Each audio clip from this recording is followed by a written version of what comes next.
বিসমিল্লাহির রহমানির রহিম। বাংলাদেশ প্রতিদিন। বাংলাদেশের সর্বাধিক প্রচারিত জাতীয় দৈনিক পত্রিকা। থাকছে শিরোনাম। আজ বৃহস্পতিবার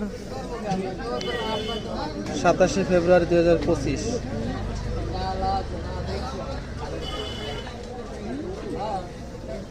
বৃহস্পতিবার থাকছে প্রধান সংবাদ শিরোনাম।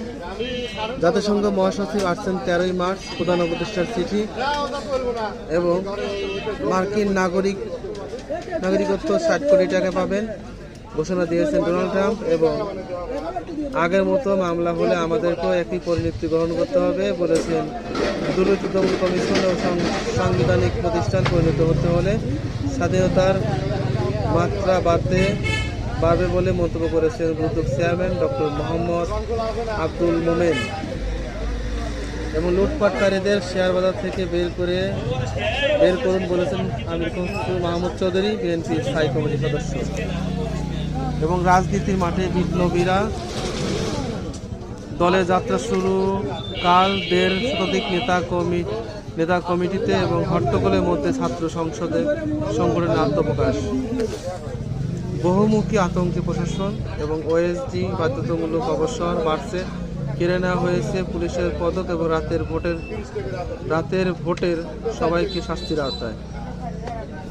ভরসার বাইরে হাসিনা, দোসর মঈন আবদুল্লাহ এবং রাষ্ট্র প্রধানকে ইউনূস নির্ধারিত সময়ের উপর কাজ শেষ করুন এবং স্বাধীনতা সূচকে দেশের উন্নতি এবং গণঅভ্যুত্থানের অর্জনগুলো যেন বিসর্জন না যায়। অদিতি করিম 5ই আগস্ট গণঅভ্যুত্থানের বিষয় নিয়ে লিখেছেন। এবং ডাক্তার শফিকুর রহমান গডফাদারের দেশ দেখতে চাই না। বিএনপিতে প্রার্থীদের গ্রিন সিগন্যাল। 7 বছর পর বর্ধিত সভা আজ গুরুত্ব পাবে। সংসদ নির্বাচন, দলীয় শৃঙ্খলা, মিত্র ও দলগুলোর সঙ্গে সম্পর্ক অটুট রাখা সহ নানা বিষয়। এবং সাংবাদিক মোস্তফা কামাল আর্নি এবং শুনানিতে উদ্যোক্তারা বলেছেন গ্যাসের দাম বাড়ালে শিল্প কারখানা ধ্বংস হবে। এবং 6 মাসে খেলাপি ঋণ বেড়েছে 1,34,000 কোটি টাকা। এই ছিল আমাদের প্রথম পেজের সংবাদ শিরোনাম। থাকছে শেষের পেজ। কমছে না অপরাধ। রোহিঙ্গা ক্যাম্পে 1 বছরে 51 খুন।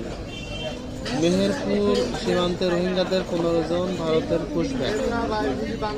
আইসিবিতে জমেছে মেলা এবং স্বর্ণ ব্যবসায়ীদের উপর হামলা, গ্রেপ্তার না হওয়ায় বিক্ষোভ এবং ছিনতাইকারীদের দৌরত্ব বাড়ছে।